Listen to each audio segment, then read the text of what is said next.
आप सभी को मेरा न्यून प्रणाम, जय श्री राम। तो भाई आज हम बात करने वाले हैं हनुमान चालीसे के ऊपर कि भाई नए नए साधक हैं तो हनुमान चालीसे का पाठ करने का विचार करते हैं।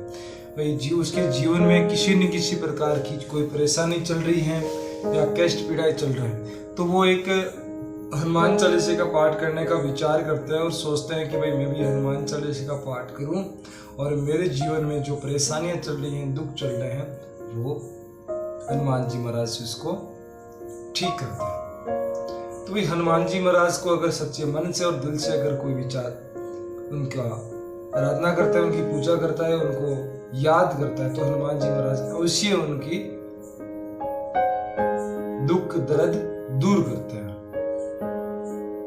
तो उससे पहले मैं आप सभी से विनती करना चाहता हूं हाथ जोड़ करके कि आप अगर मेरे चैनल में नए हैं तो चैनल को सब्सक्राइब करें, वीडियो को शेयर करें, कमेंट के अंदर जय श्री राम लिखना नहीं भूलें, क्योंकि हनुमान जी महाराज को राम नाम सबसे प्रिय है। अगर हो सकता है जीवन में भूले भटके से हम एक राम नाम का अगर ले लेते हैं नाम, तो हमारा जीवन सुधर सकता है या हम भवसागर से पार उतर सकते हैं एक नाम लेने से। ये हमारा शास्त्र कहता है।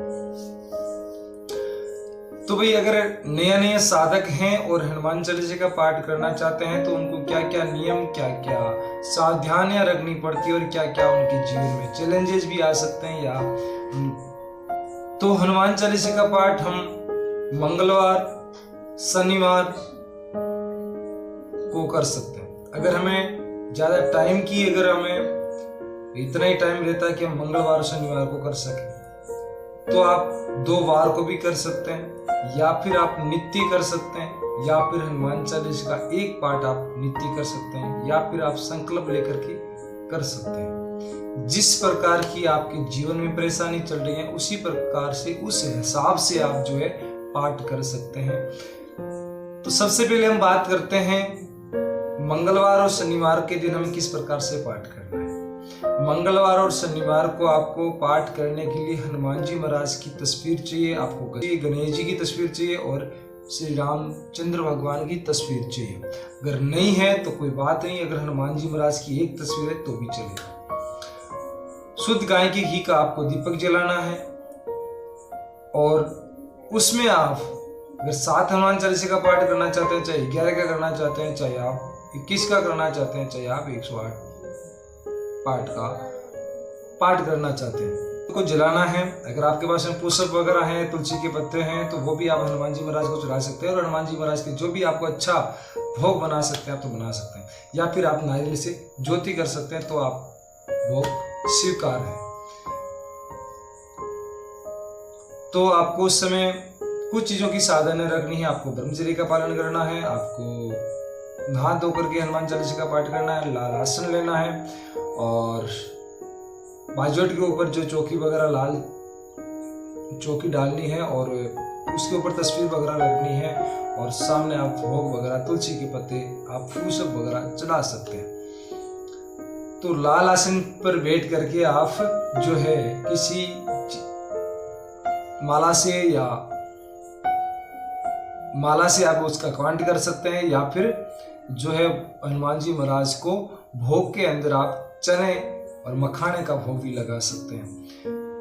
और पूर्ण होने बाद में जो आप साथ में एक ऐसा कलश लेना है और कलश के अंदर पानी लेना है और उसके अंदर आपको तुलसी के पत्ते अवश्य डालना है और उस पानी जो है हनुमान जी की तस्वीर के और दीपक के पास में रख देना है।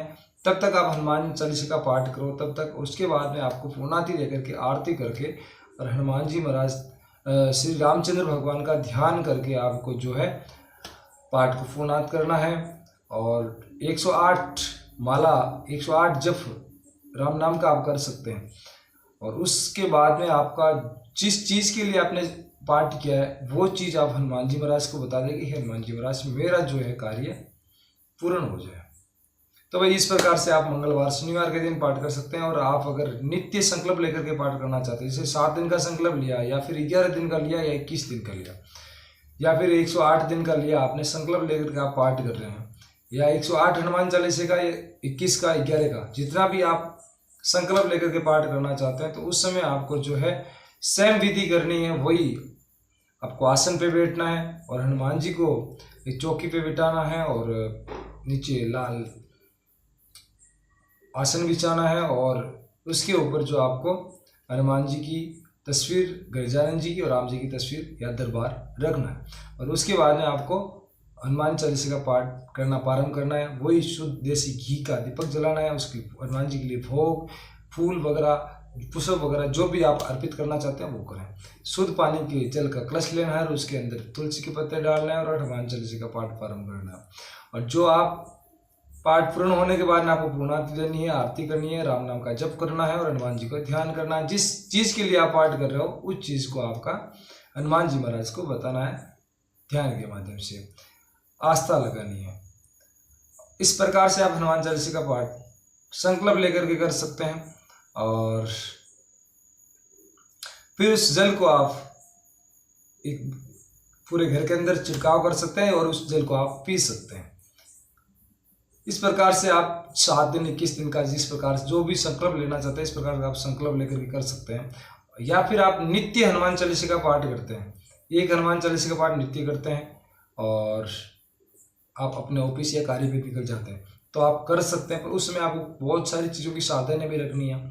आपको शुद्ध रहना है, पवित्र रहना है, आपको झूठ नहीं बोलना है, आपको क्या क्या रखना है। आपको सबसे बड़ी बात है, हनुमान जी को पवित्रता बहुत पसंद है, तो आपको हाथ धो करके ही हनुमान चालीसा का पाठ करें, शुद्ध कपड़े पहन के करें और काले कपड़े नहीं पहनें। और अगर कोई ऐसी परिस्थिति में है आप अगर तो दूसरे कपड़े नहीं पहन सकते तो भी चलेगा, जैसे जो भी आपके पास में कपड़े हैं तो वो धो करके पहने। और इस प्रकार के आपको नियम रखना है। आपको ब्रह्मचर्य का पालन करना है, आपको ब्रह्मचर्य का पालन करना बहुत जरूरी है। आपको पवित्र रहना है, आपको स्नान करके हनुमान चालीसा का पाठ करना है। और नित्य जो टाइमिंग रहेगा आपका 9 बजे का है तो 9 बजे करना है। आपको 9 बजे फिक्स सही टाइम है, 9 बजे का, सुबह भी 9 और शाम को भी 9 बजे आप कर सकते हैं। अगर आपको इस टाइम में अगर शेड्यूल नहीं बैठता है तो शाम वाला बैठ जाएगा, शाम वाला नहीं बैठता सुबह वाला में बैठ जाएगा। तो आप इस प्रकार से जो है हनुमान चालीसा का पाठ कर सकते हैं नित्य।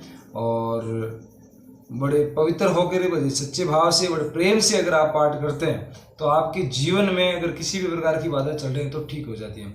और सबसे बड़ी बात यह है कि अगर आपके घर में अगर प्रेत बाधा है और उसके निवारण के लिए आप हनुमान चालीसा का पाठ करना चाहते हैं और संकल्प लेकर करना चाहते हैं, तो उस समय आपको हनुमान चालीसा का पाठ को क्यूट नहीं करना है। अगर क्यूट कर दिया तो आपके हनुमान चालीसा का पाठ अगर आपने बंद कर दिया तो उस समय आपके ऊपर नेगेटिविटी हावी हो सकती है और उस समय आपके बहुत सारी आवाज़ें भी आ सकती है। उसको उस समय आपको घबराना बिल्कुल नहीं है और कंटिन्यू करते रहना है। और बीच में अगर आप क्यूट कर दिया तो फिर आपके उस घर के अंदर रहना बहुत मुश्किल हो जाएगा, आप नहीं टिक पाओगे। तो इसीलिए आपको हनुमान चालीसा का पाठ करते रहना है। आपके हनुमान जी महाराज आपका जो है बाल भी बांका नहीं होने देंगे। उस समय आप हनुमान जी महाराज आपकी स्वयं की रक्षा हनुमान जी महाराज करेंगे। और उस समय आपको चाहे साइकिल से ऑफिस जा रहे हो, चाहे कार से जा रहे हो, चाहे मोटरसाइकिल से जा रहे हो, आप चढ़ते वक्त, उड़ते वक्त, चलते वक्त आपको हनुमान चालीसा का पाठ, हनुमान जी का ध्यान करते रहना या मंत्रों का जप करते रहना है। ऑफिस में बैठते वक्त, ऑफिस से निकलते वक्त, खाना खाते वक्त, पानी पीते वक्त आपको हनुमान जी का ध्यान करते रहना है। तो आप उस चीज़ से, उस निवारण से बाहर निकल सकते हैं। इस प्रकार से आप हनुमान चालीसा का पाठ कर सकते हैं। ये थोड़ी सी नियम सावधानी आपको रखनी है। ज़्यादा आपको सात्विक भक्ति और सात्विक हनुमान चालीसा का पाठ करना है। और सीधी भक्ति, सरल भक्ति यही होती है। और इसी प्रकार से आप कर सकते हैं। नित्य भी कर सकते हैं, हनुमान चालीसा का एक नित्य पाठ करो, राम नाम का जप करो और हनुमान जी महाराज को अपनी कष्ट पीड़ाएं बताओ और अपने काम पे निकल जाओ। तो ये चीज़ें आप कर सकते हैं। और इसके लिए इतना ही। अगर आपको मेरे वीडियो पसंद आ रहे हैं तो वो वीडियो को शेयर करें, कमेंट के अंदर जय श्री राम लिखें, चैनल को सब्सक्राइब करें। मिलते हैं एक नए एपिसोड के अंदर, नए वीडियो के अंदर, नए ब्लॉग के अंदर। तब तक के लिए आप सभी को न्यून प्रणाम। जय श्री राम।